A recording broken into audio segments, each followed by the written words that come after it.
Welcome, everybody. You are listening to Mind Your Ash, the Tobacciana podcast with Lady Ligero and Arizona Jim.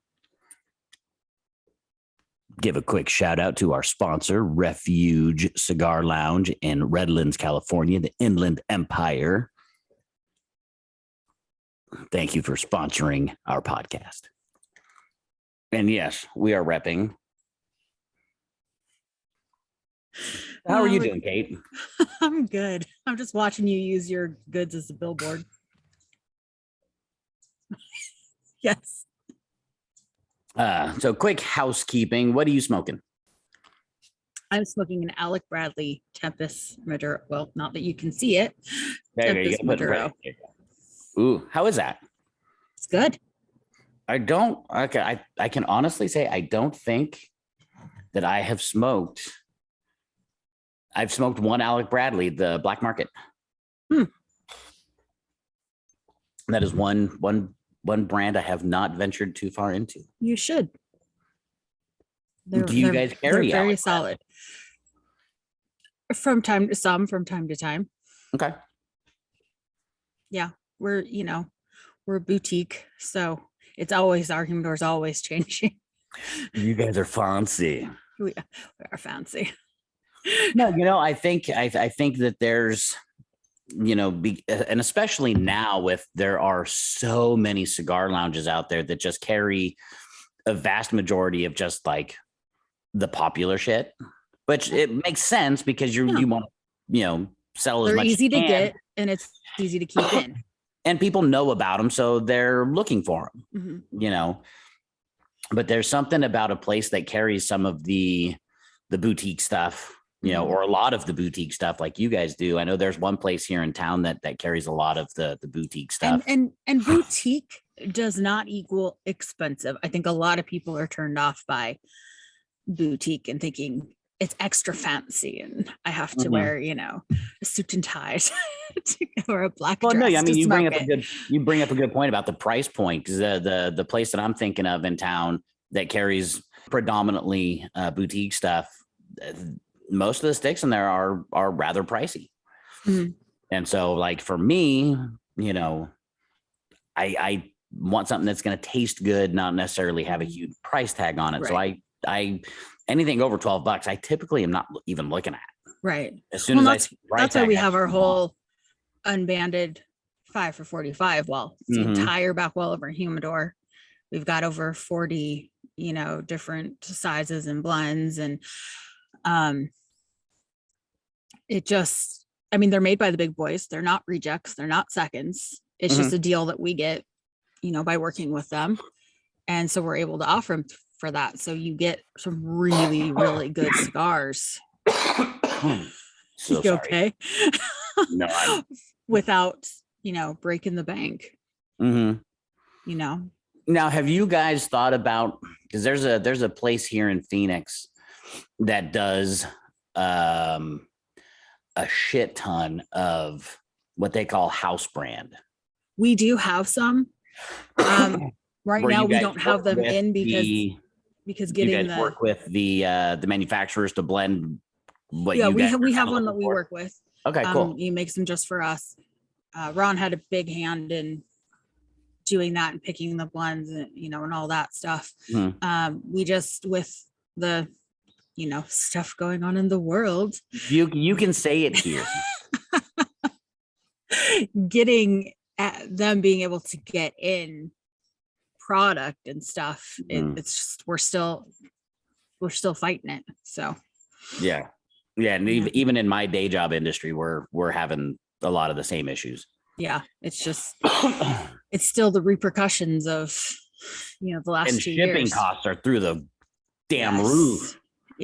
That's where we're feeling it is definitely. I mean, lead times have definitely gotten much longer, but shipping costs are like quadruple. It's crazy. It's insane. Well, I am smoking my beautiful Baby Bing. Is pretty. From Dragon Briars. You can catch him over on the Instagrams. Nice.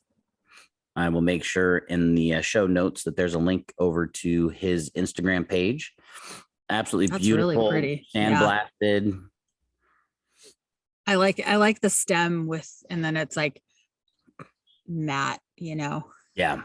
I really like that. That's the pipe being more of a matte finish. Yeah. Yeah. That's cool. Yeah. Yeah. And in it, I am smoking. Ooh, Father Dempsey, right? Yeah. Yes, sir. Wow. I thought you were gonna hold up the same old, same old. Oh, you mean the absolute best tobacco of all time ever? Period ever? I think we fought that out last episode. No, We're gonna need a whole episode dedicated to being understanding of other people's palates. Or not. And hey, everybody's entitled to their opinions. Sure. Even if they're wrong. Yeah. Disclaimer. What we talk about here is purely our opinions. So if you don't agree with them, I'm so sorry that you have to be wrong. So have you had anything new that you haven't had before or haven't had in a long time, whether it be a cigar or pipe tobacco? Well, I've been smoking our Victor Calvo line that's in. Mm. That's new. I really like it. We have 4. We have the Connecticut, the Gold, the Habano, and the Maduro. And which ones have you smoked so far? And all of them. Okay. And out of those, which one did you like just go, yes, that's amazing? Of course, the Habano. So you said the Habano was pretty good? Yeah, it was. And I liked so I am not a Connecticut fan, just as a general. Like I can enjoy them, but they don't like do anything for me because they're too light and a lot of times too sweet. I like the more medium, full bodied cigars. I just do, as most women do. But this Connecticut was it's more of a medium Connecticut. Mm-hmm. So I actually really liked it for Connecticut. It reminds me a lot of I like the Brick House Connecticut as well for that same reason. It's more of a medium Connecticut. Gotcha. And so I was really happy with it. And so I will actually be adding that to my rotation, which I'm not a big Connie fan. It's just not I can smoke them and enjoy them and appreciate them, but they're not what I reach for. That's typically how I am too. Is I don't mind a good Connecticut if it's like it's almost like with most things in my life, it's like I like the two ends of the extreme. I don't really like in the middle too much. Oh, you like that Habano? The Habano was amazing. But I put that closer to, that's definitely a medium to full body. Yes, stick. it is. That's, it really is. Powerful, lots of great creaminess, a little bit of pepperiness on the retrohale. Mm-hmm. It's a good, but it's like for a Connecticut, for me to like a Connecticut, it's got to be the extreme opposite. It's got to be uber mild, super creamy, it's no peppery. If it's a Connecticut that's got any kind of spice to it or anything, then I'm no. Do you want a true I want nice, a true mild, what did one of my buddies I forget what stick it was. This was a couple years ago, and he didn't like it. It was a Connecticut, and he didn't like it because it was just like extremely mild and everything else. And he's like, and I'm like, dude, I said, he goes, do you want one? I said, yeah. I said, I'll give it a shot. And I absolutely loved it. And he was like, man, I can't believe you liked that bitch stick. Oh, I was like, just mean. I mean, because palates are. I was like, hey, what you like. I like extreme. Like there's one cigar place here in Cottonwood that's got a house brand. I think it's a house brand. It's made for them. I think the owners of the place blended it, called the Choshi. Okay. And it is a fucking pepper bomb. It is like it's like as soon as it light up, it's just pow, super pepper in your face. And it's amazing. Yeah. And then the last third, like almost all the pepper goes away. And it just becomes this really smoky, smooth. Yeah. So kind of creamy. transitions you out of. And then it's Nice. just like, that is one of the few cigars. I think it's one of the only cigars that I actually like almost felt really, really upset that it was done. Yeah. I could have just, I'm like, I could smoke this like 2 or 3 back to back to back to back. Yeah. And, Nice. and be like in heaven. It was amazing. And Very that's why nice. I tend to like the Maduro stuff, because they're a little bit, bolder, a little bit heavier, a little bit, more on that heavy body side. But I have smoked way too many new blends for pipe tobacco because I got bombed with like a year's worth of fucking tobacco. And I have not kept clean, good notes on everything. So, so far out of everything I've tried, I think Molto Dolce is the one that I'm kind of, everything else has been pretty good. Taste of Summer was amazing. What was some of the other, Old Professor, I think is what it is, was really good. But I'm a Latakia junkie. I will smoke just straight Latakia. Okay. Mainline in it. I'm definitely very much of an English. That's kind of like my sweet spot right now is the English is. Except for Taste of Summer and Dragonflight. There you go. Those are 2 aromatics that will probably live in my rotation for quite some time. Good. Glad to hear that. At least on a regular basis. All right, so now Take 2, part 6. let's jump into today's not so controversial topic. Depends on who you are. Not controversial to us. Well, the topic is hobby versus lifestyle when it comes to cigars and pipes. I will say for me, I think that there's definitely a distinction between the two. Okay. But there is, I don't think, well, with pipes, I think there's absolutely a place for both categories. Yes. Cigars, I think, gets a little bit more difficult because you don't have as many accessory things like to collect. Right. You have, a lighter. Well, a cutter. You had a lighter. Well, I still have a lighter. I dropped my V-cut. You have like different kinds of cutters, and obviously you can have different lighters and but I mean, that's really, you can have pokers. Yeah. Holders. So then I guess then both cigars and pipes could have a legitimate category of hobby versus lifestyle. I guess it's, where do you draw the line between what makes hobby and what makes lifestyle? Like, is that how many pipes you have? Is that how many accessories I'm curious to hear your answer on this. How often you smoke? I absolutely have a distinction. Okay. And that is? Oh, you want me to go first? Oh, by all means. Can't tell you you're wrong if I don't hear it. The answer. Okay. So I will give you 2 examples of 2 different people, or 1 example of two different people. Okay. Okay. Okay. This is for pipes. Okay.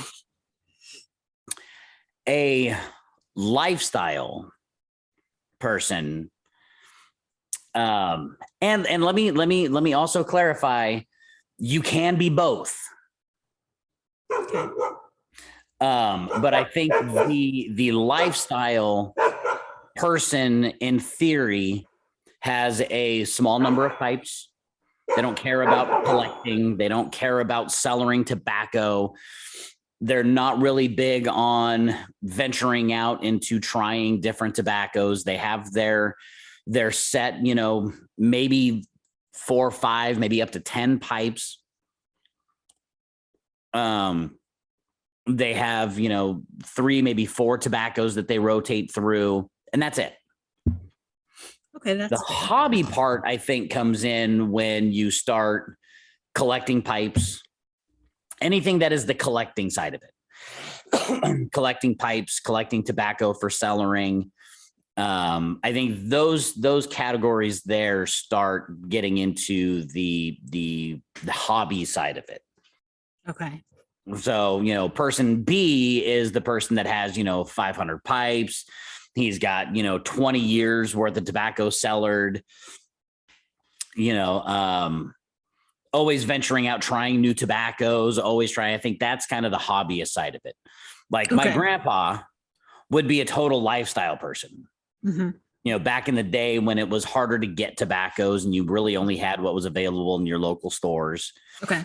I see what you're saying.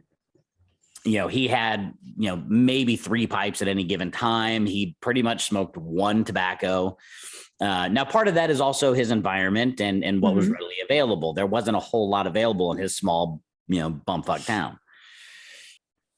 Okay. For cigars, it's kind of the same thing, but it's, okay, in reality, how many fucking cigars do I need to have at any one given time?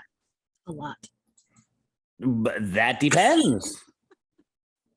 And I know, like with cigars and pipe tobacco, there are certain ones that definitely get better, or they definitely change over time from just the aging process. Yeah. But in reality, do I need to have 1,000 cigars in my own personal humidor? You don't need. No, and that's where the lifestyle part is. I don't know. Do you need 800 blends of pipe tobacco? No, you don't. Now, we as pipe smokers justify in our minds why we need it, but it's technically not a need. It's a desire. Right. It's a want. I want to try these different tobaccos. I want to try as many as I can. Okay. And so with cigars, the accessories, if you've got, 1 or 2 lighters, you've got, I've got 1 or 2. Well, you also are not the normal consumer, because you are a shop owner that is expected to know about all the different products. That's right. It's quality control. It's so I can, you have to be the expert the consumer expects you to be. So if somebody comes in and asking about a lighter, but you have no experience about it, it's much harder for you to sell said lighter. Of course. Yes. In theory, it's harder. Yes. It's hard to sell a cigar I haven't smoked. Exactly. Same What's thing. What's it taste like? No. I mean, that's not an acceptable answer in my job, my line of work. Like, do you have anything that tastes like this? I don't know. Like, no, that doesn't work. You have to know. So now, speaking of that, kind of getting off track a little bit, but speaking of that aspect there, as far as having to know your cigars that you carry, what process do you go through to remember what any specific, say it's a stick that you smoked 6 months ago? We do a lot of education of ourselves and of our staff. They're actually tested on product knowledge.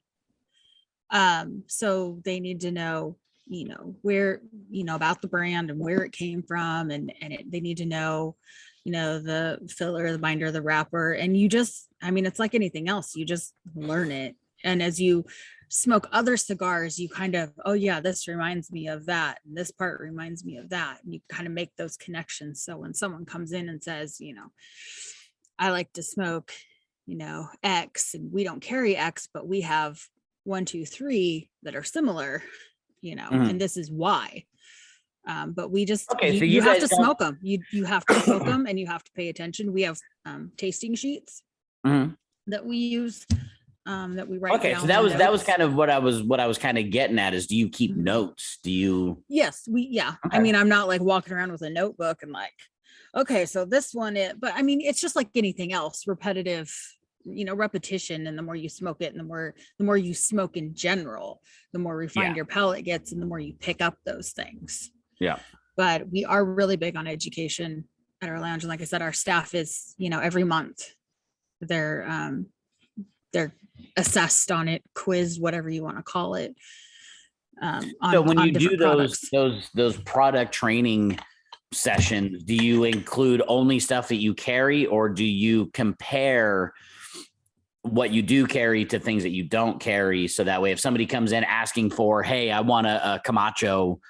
We do, when we go other places, like if Ron goes to Vegas, he will pick up sticks that we don't carry and bring them back, popular stuff, and bring them back for our staff to smoke and to compare to. So yeah, we provide all that for them. That's badass. But yeah, because we are big on education, and we expect our staff to know, and they need to know everything that's in our humidor. Mm-hmm. Because there shouldn't be one in there that, you know, they're like, I don't know what that tastes like, you know. Yeah. Because they are the person that. But so you guys go through extensive training to make sure that everybody knows. Yes, they have to, because they're the first in your humidor. Yeah. Okay. We do have them, when people come in and they ask, like I said, for something, they need to give them 3 options of other, from varying price ranges and whatnot. Mm-hmm. A lot of them can be found in our 5 for 45. We've done that on purpose. So it's a great deal. So yes, that is a great deal. And if you're listening to this podcast and you want to try them out, hit up Lady Ligero over on Instagram and she'll get you hooked up. Absolutely. Ship it right to you. That's in the continental 48. Sorry, Canada. Okay. What about Alaska and Hawaii? Maybe in the future. But okay. Not right now. Gotcha. Got it. So yeah. So educate. What are your thoughts on hobby versus lifestyle? Okay. See, when you said hobby versus lifestyle, I had a totally different mental picture on it. Okay. I took hobby as like someone that smokes occasionally and dabbles in it. Okay. And like they just, you know, maybe on Friday night or once a month, they get together with the boys and play poker and smoke a cigar or a pipe. That's how I took hobby.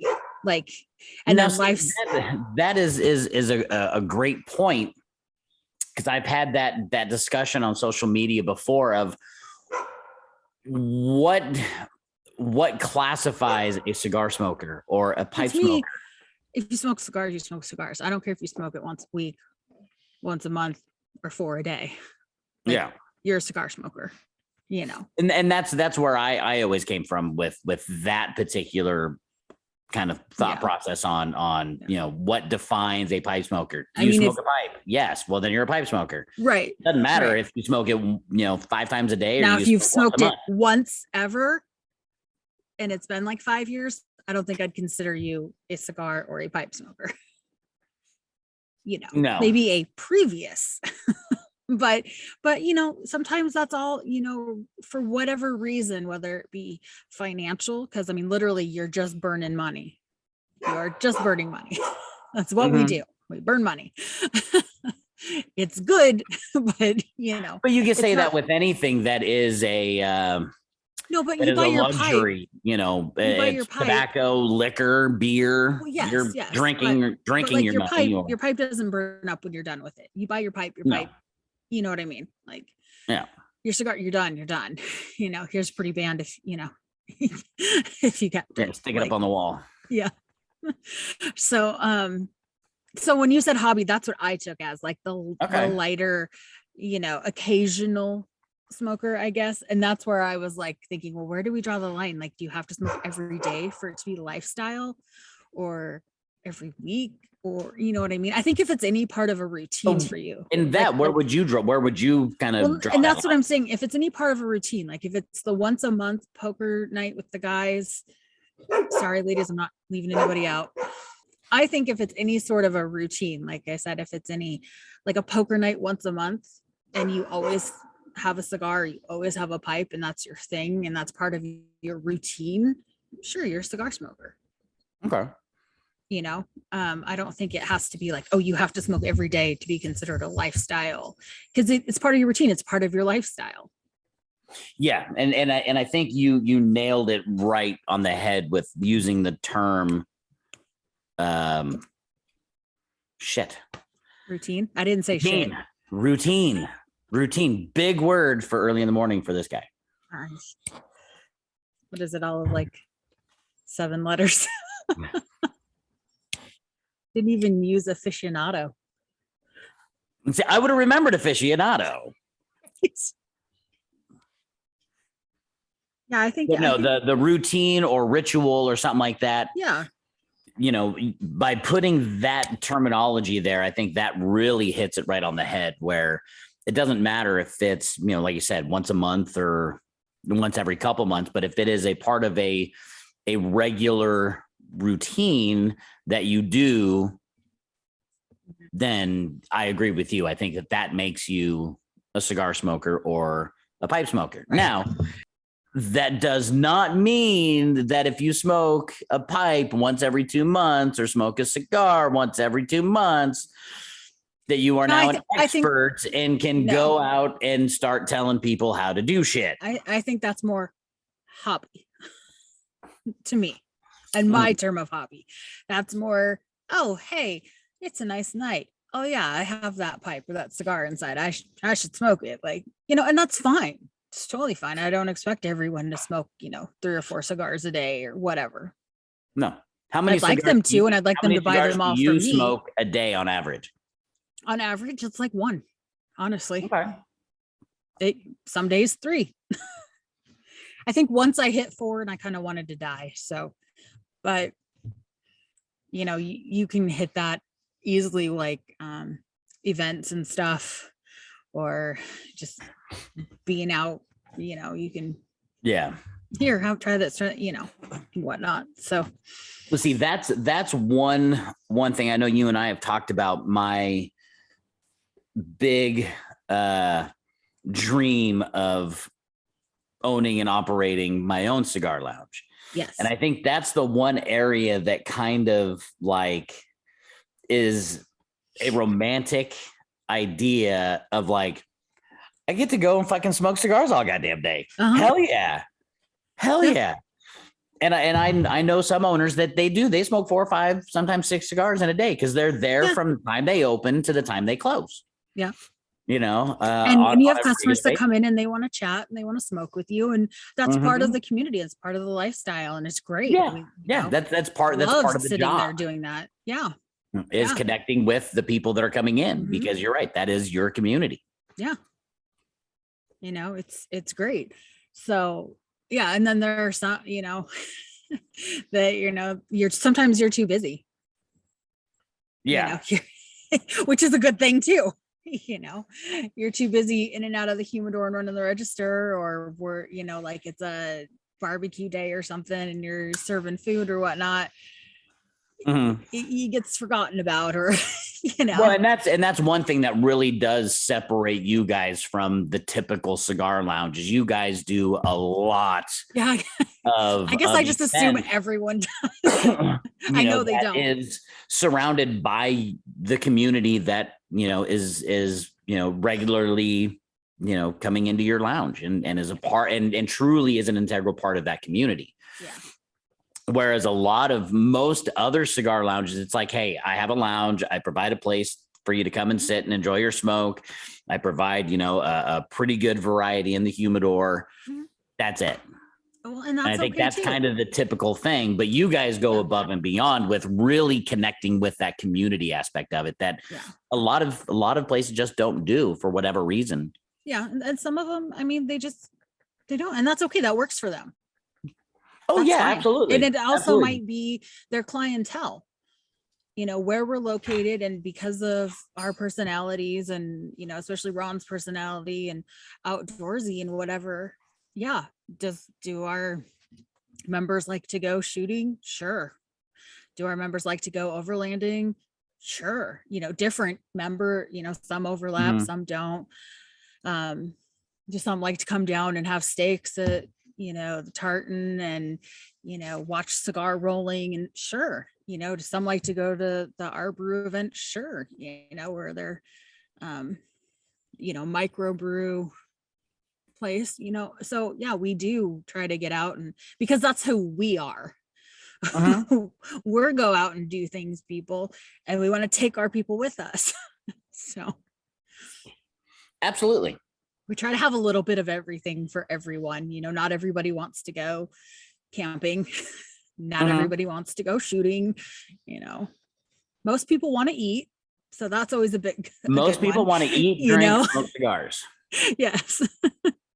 So, we just try to, we do have sometimes events in the lounge, but we just like getting out. We also like connecting with those other small businesses because we're all, in the same game. We're all trying to support each other and grow.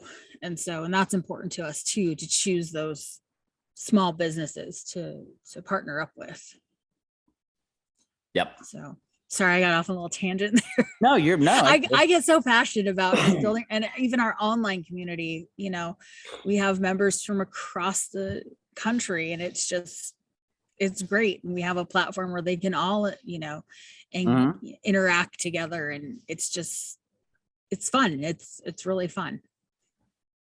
Well, and to be very, very honest, that's one of the big aspects that really intrigued me about your guys's the way that you guys have built your store and built the community around the store, not just around cigars, but including, the steak nights and the cigar rolling nights and the ranges and the camping and the outdoorsy stuff. And,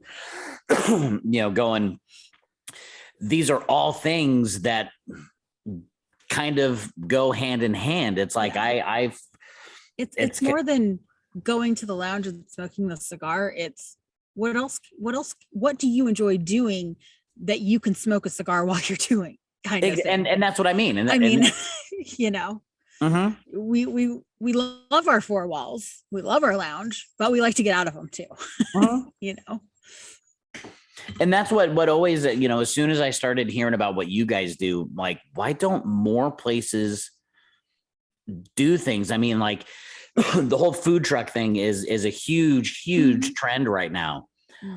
Why not when we have Doe Dudes Pizza get a food truck in their things, like it's a huge, event. Yeah. It's so fun. But yeah, exactly. Well, it's like there's a brew house that my band plays at, and like 4 out of 7 nights they bring in a food truck because they don't offer food. They're a straight up small brewery, a microbrewery. And so they bring in a food truck, and man, it has gotten to a point now where there's a couple of the food trucks that people show up for the food trucks. Yeah. Not necessarily because they are going to go get a beer, but what happens is like when the pizza guy shows up, yes, it's a 20-minute wait. Well, what am I going to do? I can stand here in a parking lot and I can twiddle my thumbs and look at my phone, or I can go inside, enjoy a beer, go get my pizza and go home. Yeah. And so the pizza now is like almost an equal attraction to the microbrewery. Yes. So I was, thinking what you guys do and what, this particular, microbrewery does is like, why I'm curious is why some of these other lounges don't do those types of things that, and again, I think you're onto something there when you say, the clientele. It might be. How many regulars do you have that come in on a regular basis? I mean, is it, I'm saying, but for like the other lounge, maybe that has something to do with it, where they're like, we don't get enough regular people that come in and hang out. We get guys that come in and people that come in and buy stuff, but not hang out. Well, and as you can see, like we're pretty chill. Like, you can, if you want to come in a dress shirt and slacks, sure, you're more than welcome to, but you don't need to. We have more than, plenty of people in jeans and t-shirts and, whatever. I mean, obviously respectfully dressed, but it's just, we're just kind of for everyone, we hope, just.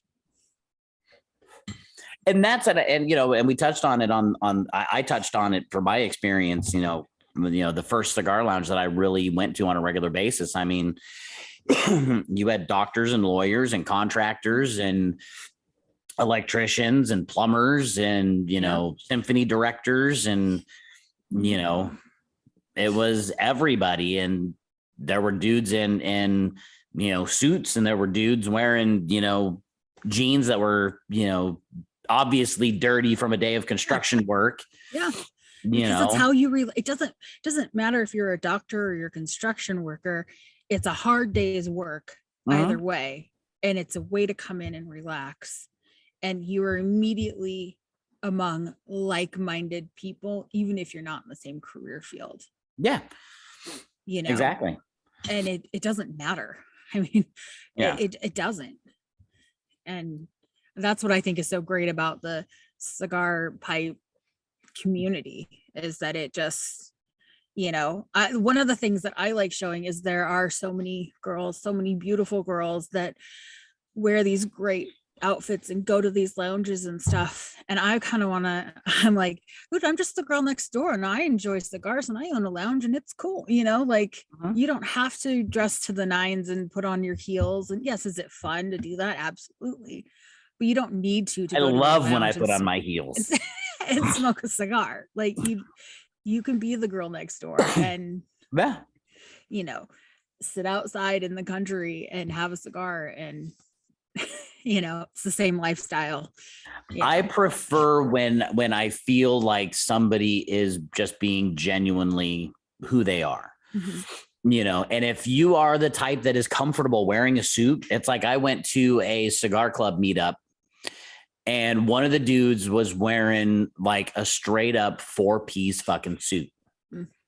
And I showed up in my cargo shorts and a beat up old t-shirt, not realizing that the cigar lounge was one of those like foo-foo-y bougie fucking places. And like in like high rent downtown district of town. And it was like, I am way underdressed for this place. And then I go in and see this dude sitting there in this, like bright blue, like almost like electric blue fucking 4-piece suit. It's like, did I underdress for this thing? And he was like, no, this is how I dress. Yeah. And I was like, oh, okay, cool. Yeah. Not a problem. That's genuinely who he is, same thing, on the woman side of things. If it's a woman that just, I like dressing up and I like, doing everything up anytime I go up, then, hey, that's you, do you. I just feel like there's when it's something that is heavy presence fake, of that. When it's fake, when it is to purposely grab attention. Yeah. That's where I'm like, I know you are not comfortable. Right. Yeah. I know you would much rather be in some jeans and a t-shirt and a hoodie. Hey, I got joggers and a hoodie on. I'm good to go. It's like, I like showing more that side. Authentic. Yeah. I like showing that side, both to men and women, that you don't, because if you don't know cigars, because I know, at least I used to think this way, that you had to be pretty bougie to be a cigar smoker. Well, of course, if you're not bougie, you're an imposter. But that's why I like proving like you don't. Like, here, I have pictures of me on my tractor smoking a cigar while I'm doing my tractor stuff, because why not? I only need one hand to drive the damn thing. But like, just making it part of your everyday life, no matter what your everyday life is.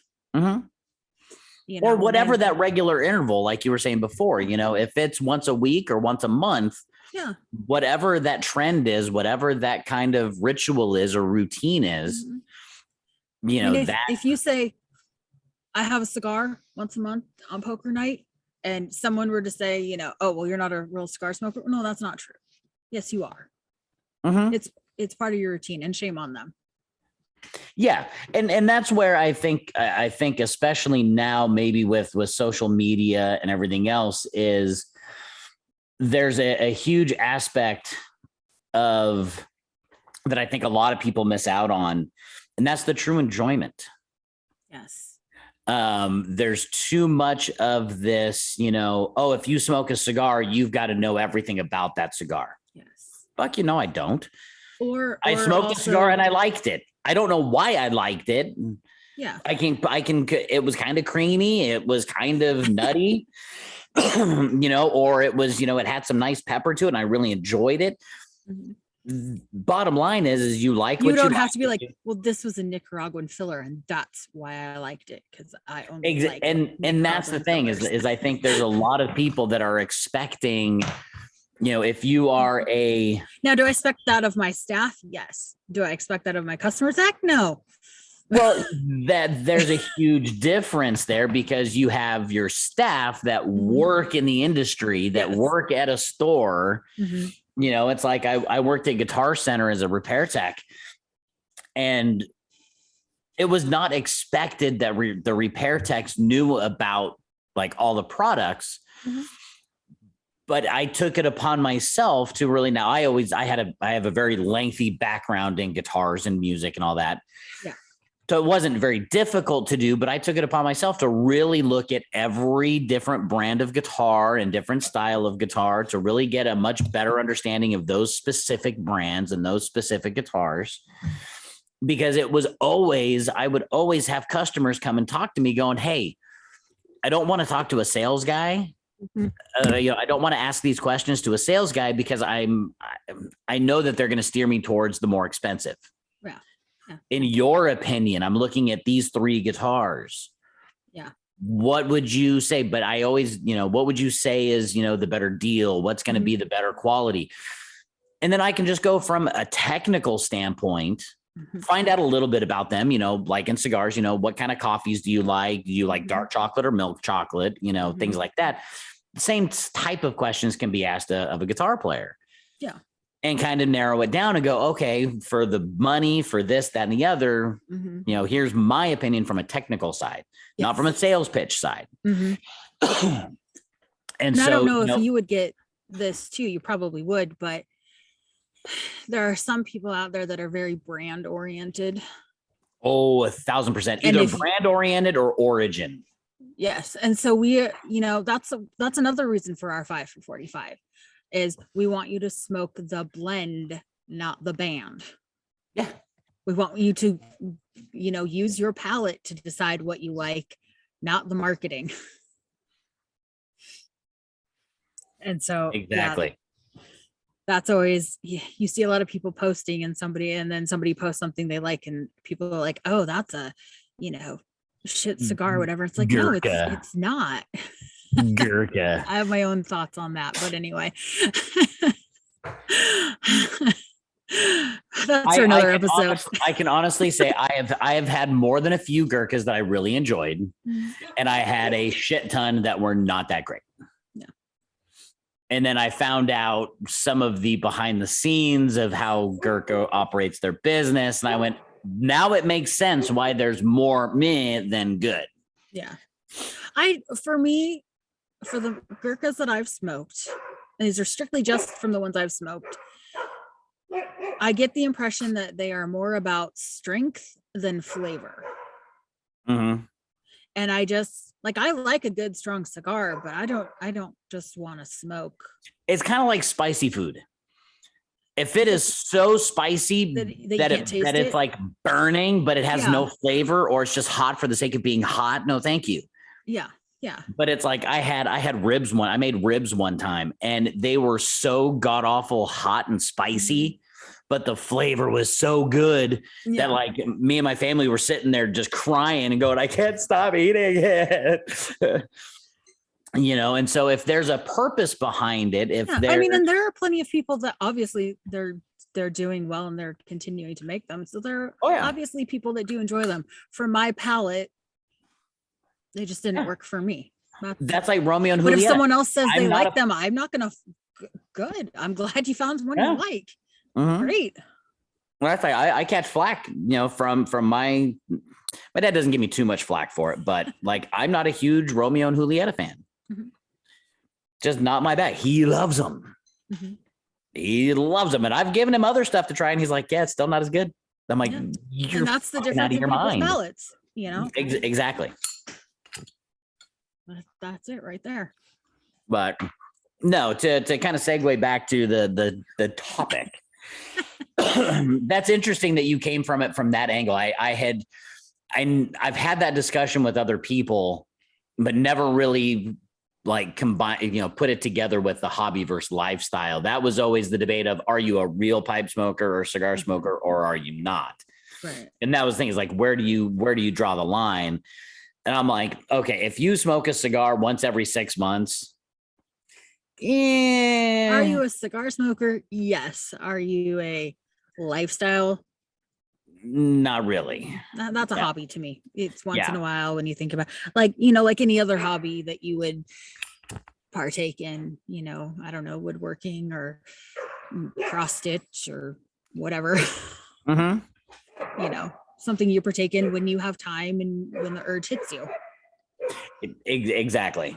And so, but I always was like, you're still a cigar smoker or a pipe smoker if you do it with any kind of regularity.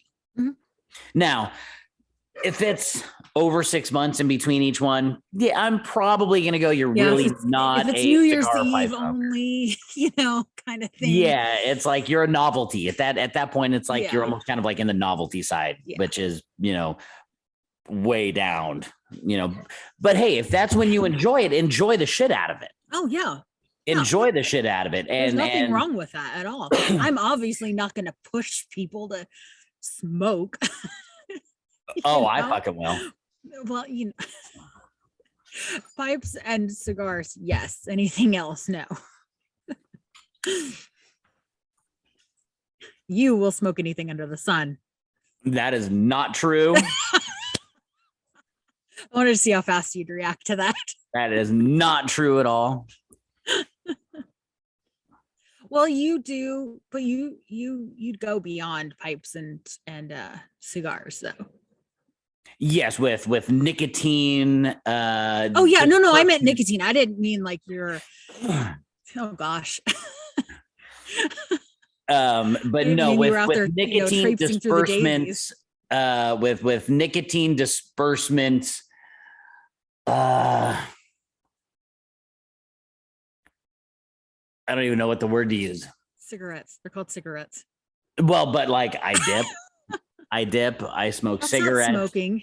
I do vape. Yeah. When I'm inside and I'm sitting at my desk for 4 or 5 hours in spreadsheet hell, I'm vaping. Is that a nicotine thing though? I always thought that was a other plant. No. They have marijuana vaping, but no. That's what I know. No, this is the nicotine. Oh, okay. Stuff. Yeah. I figured, just knowing you, but No, that's why I do. I'm here to ask the dumb questions. I do call myself a complete fucking nicotine junkie. That's why you like that haunted bookshop.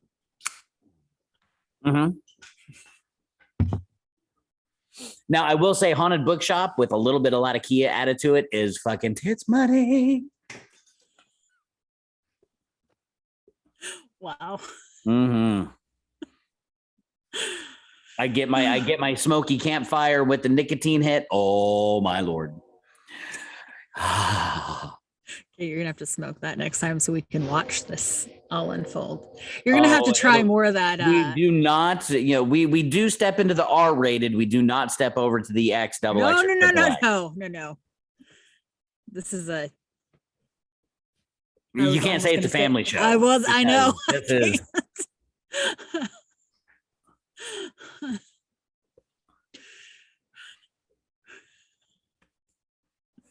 Anyway. So to wrap it all up and do a nice neat little package here.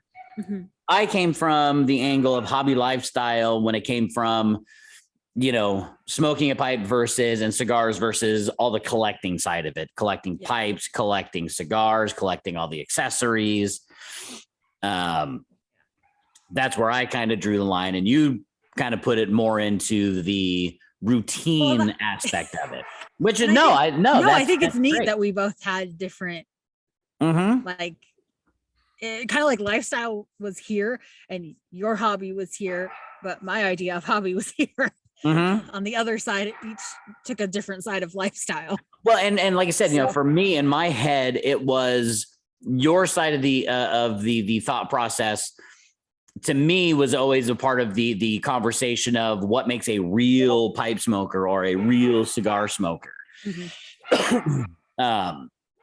And then in that argument, I completely agree with your side of it. It was interesting to see that you came from the hobby lifestyle from that angle, which was really cool because I'd never really thought of it from that angle. I didn't think of it your way either, because I was like, doesn't that make you more lifestyle? Because now you're buying more stuff, really into it. But yeah, I understand your point. I can see why you would, think that way. So, and at the end of the day, at the end of the day, if you smoke 5 bowls a day or you smoke once a month or once every few months, do what you do that is enjoyable for the time when you have the time to be able to do it. Absolutely. Because that's, for me, that's like one of the reasons I don't smoke I don't smoke as many cigars as I smoke my pipe. Because when I sit down with a cigar, I really want to like be able to really take it all in. With the pipe, it's a lot more, for me, it's a lot more ritualistic based. It's, choosing the pipe, packing the tobacco, lighting, tamping. It's the whole thing. Yeah. And then I can set it down and I can come back to it in a few minutes. I hate setting down a cigar and coming back to it. Even if it's just 15 or 20 minutes, it always gets kind of sgunky. Yeah. Yeah. But with a pipe, it's not as bad to me. Yeah. See, and I probably smoke. Well, I love my pipes and I smoke my pipes a lot. But when I'm doing something like computer work or busy at work, I'll have a cigar because I can just hold on to it and do what I need to do or set it down, do and smoke it. And a pipe to me takes more attention. You have to keep it going, for it me, can be, yeah. It can be, yeah. I'm still definitely in the, finding my perfect rhythm. I definitely notice, like, if I'm out here in the workshop and I'm working and there's certain blends that just don't. I think that's one of the other reasons why I like Haunted Bookshop is the fact that once you light it, it's fucking done. You're good to go. Yeah. Yeah. A lot of the other blends, like the English blends and stuff, for me, I find that I tend to have to relight a little bit more often. So it does take a little bit more attention. Yeah. And for me still, because I haven't smoked nearly as much as you or as long as you have on the pipe. So I don't want to say work because that makes it sound bad, but I like to come out and have my pipe and enjoy my pipe and just like watch the scenery. And I do with cigars too, but I can also sit out here with a cigar and work on my laptop. I can't with my pipe because I'm too many things going on. A cigar, I can just light it and be done. And that's, I find it's really weird because I find like, I don't mind smoking my pipe at a cigar lounge. It doesn't bother me in any way. If I'm out and about driving around or whatever, I'll smoke my pipe all the time. But I tend to find I enjoy smoking my pipe more when I'm just by myself. Yes. Contemplating my navel, being kind of, retrospective, reflecting, or just sitting there, just going, I think because there's more to it. There's, I don't want to say more to it, but there's more than cut light smoke. Yes. And it takes more senses. You feel the heat of the bowl, the smoke, when you draw, when you exhale, like it's all different and it all smells different and tastes different and you feel it like there's more. I feel like there's a little more senses involved. I mean, yes, you hold your cigar, but honestly, if your hand's getting hot holding your cigar, you need to pay attention to that. You're not holding it in the right spot. Your little campfire in your hand. So one of our one of our tobacconists, so that's how he describes it, having a campfire in your hands, And so I just feel like it's more of a whole, like, I want my attention clear from other stuff. I just want to smoke my pipe, maybe read, maybe read. And then with cigars for me, it's like, I much prefer smoking a cigar in more social settings. Yeah.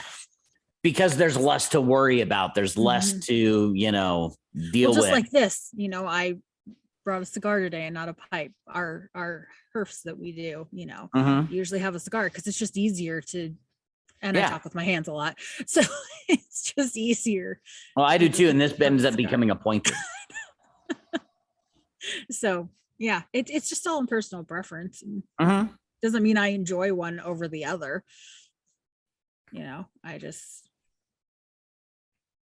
yeah, I agree. I enjoy them equally.